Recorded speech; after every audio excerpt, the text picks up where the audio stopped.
Ikalabing-anim na kabanata. Mga pangangamusta. Ngayon, nais kong ipakilala sa inyo ang kapatid nating si Phoebe. Naglilingkod siya sa iglesia sa Cenchrea. Tanggapin ninyo siya bilang kapatid sa Panginoon, gaya ng nararapat gawin ng mga pinabanal ng Diyos. Tulungan ninyo siya sa anumang kakailanganin niya, dahil marami siyang natulungan, at isa na ako roon. Ikumusta ninyo ako kina Priscilla at Aquila. Sila'y kapwa ko manggagawa kay Kristo Jesus. Itinaya nila ang kanilang buhay alang-alang sa akin. Malaki ang utang na loob ko sa kanila.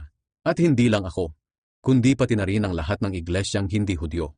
Ikumusta rin ninyo ako sa mga mananampalatayang nagtitipon sa kanilang tahanan.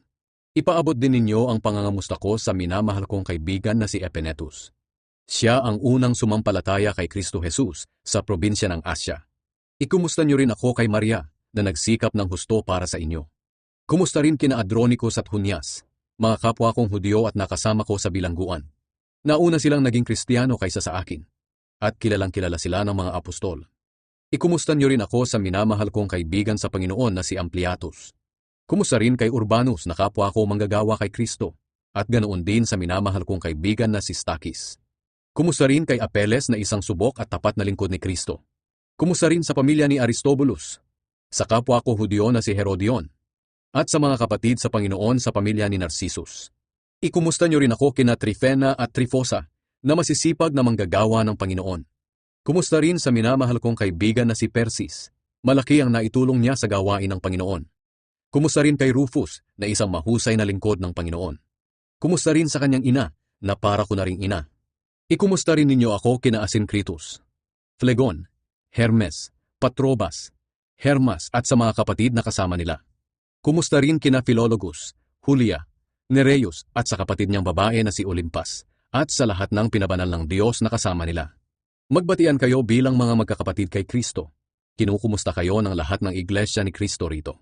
Mga kapatid, mag-ingat kayo sa mga taong lumilikha ng pagkakahati-hati at gumugulo sa pananampalataya ninyo. Nangangaral sila laban sa mga aral na natanggap ninyo sa amin. Kaya iwasan ninyo sila. Ang mga taong ganyan ay hindi naglilingkod sa Panginoong Hesukristo, kundi sa sarili nilang hangarin sila sumusunod. Dinadaya nila ang mga kulang sa kaalaman sa pamamagitan ng mahuhusay at magaganda nilang pananalita. Balitang-balita sa lahat ang inyong katapatan sa pagsunod sa Panginoon, at nagagalak ako dahil diyan. Pero gusto kong maging matalino kayo sa mga bagay na mabuti at walang alam sa paggawa ng kasamaan. Ang Diyos ang nagbibigay ng kapayapaan, at malapit na niyang puksain ang kapangyarihan ni Satanas sa pamamagitan ninyo. Pagpalain kayo ng Panginoong Hesus. Kinukumusta kayo ni Timoteo na kapwa ko manggagawa sa Panginoon, at ni Lucius, Jason at Sosipater na mga kapwa ko Hudyo. Kinukumusta ko rin kayo. Ako si Tertius na nasa Panginoon din na siyang sumulat ng liham na ito ni Pablo. Kinukumusta rin kayo ni Gaius. Akong si Pablo ay nakikituloy dito sa bahay niya, at dito rin nagtitipon ng mga mananampalataya sa lugar na ito.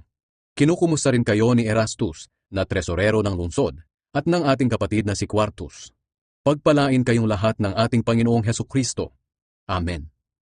Papuri sa Diyos.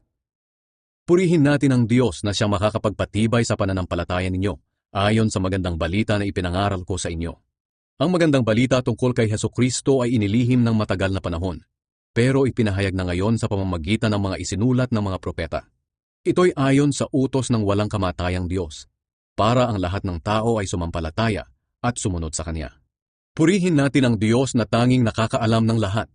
Purihin natin Siya magpakailanman sa pamamagitan ni Hesukristo.